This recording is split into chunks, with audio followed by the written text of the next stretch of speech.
Get ready because we're standing right on the edge of a massive technological revolution. And I'm not just talking about minor upgrades here. The stuff we're about to dive into, it's poised to fundamentally rewrite the very definition of what it means to be human.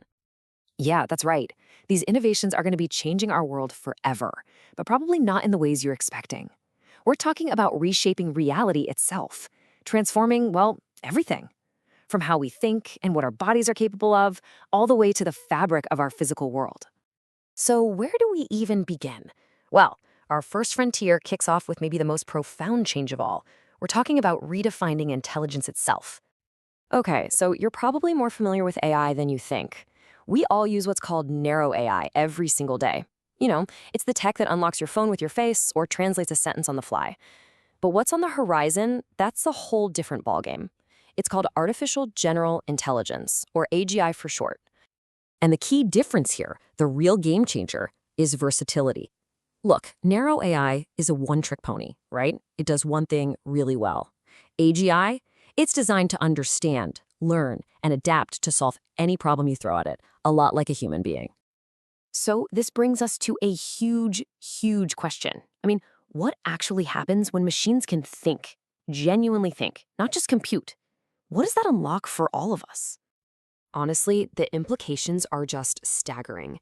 Just try to imagine it. An AI that could help us crack the code on complex scientific research, maybe cure diseases, or one that could give you a perfect medical diagnosis in seconds. It can even write novels or compose music. But here's where it gets really wild. The real leap happens when AGI starts improving itself.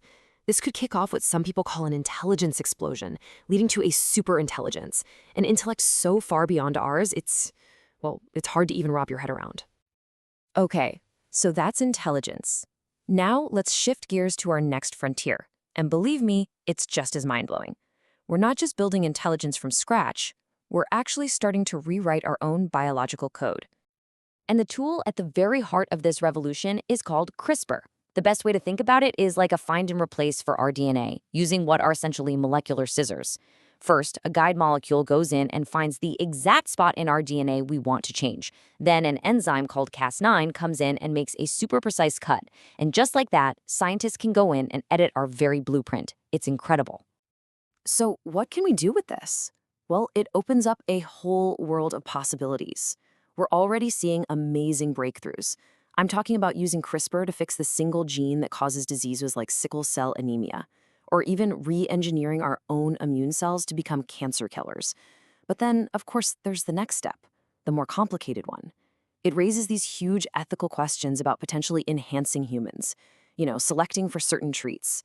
And that's a conversation we're just beginning to have. And look, this goes way beyond just curing disease. We're talking about something even more fundamental, altering the human lifespan itself. Seriously.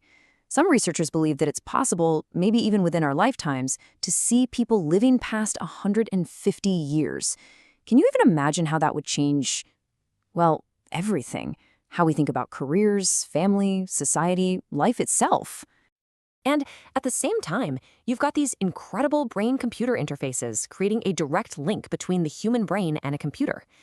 The immediate goal is absolutely amazing, right? Helping people who are paralyzed move again, or restoring sight to the blind.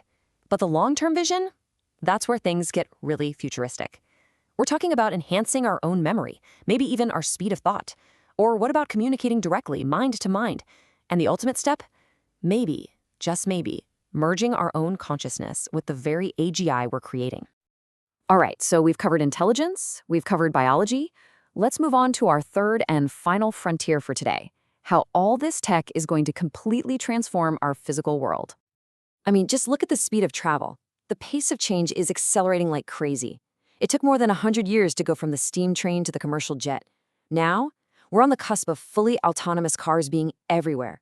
And after that, we've got concepts like the Hyperloop, promising speeds over 600 miles an hour.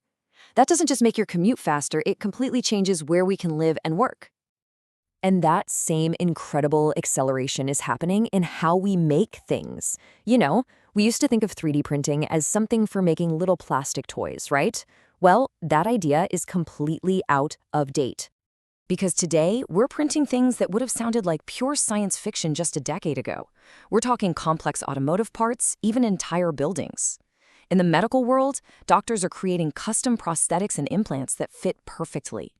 They're even experimenting with printing living human organs. And think about space. Astronauts on Mars won't need to pack every single tool. They can just print one when they need it. It's a total game changer. And the glue that holds all of this together? Connectivity. You have services like Starlink, aiming for truly global internet, reaching every corner of the planet.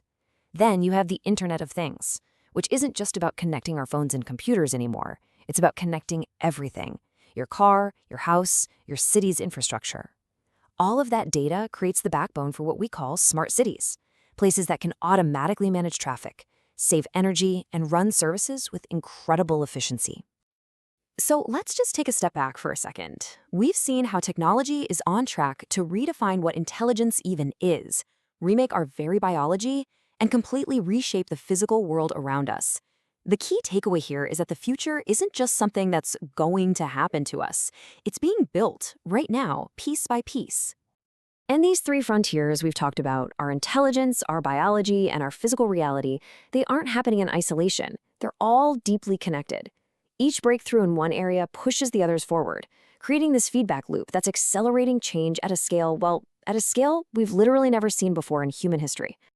And that leaves us with one last, and maybe most important thought.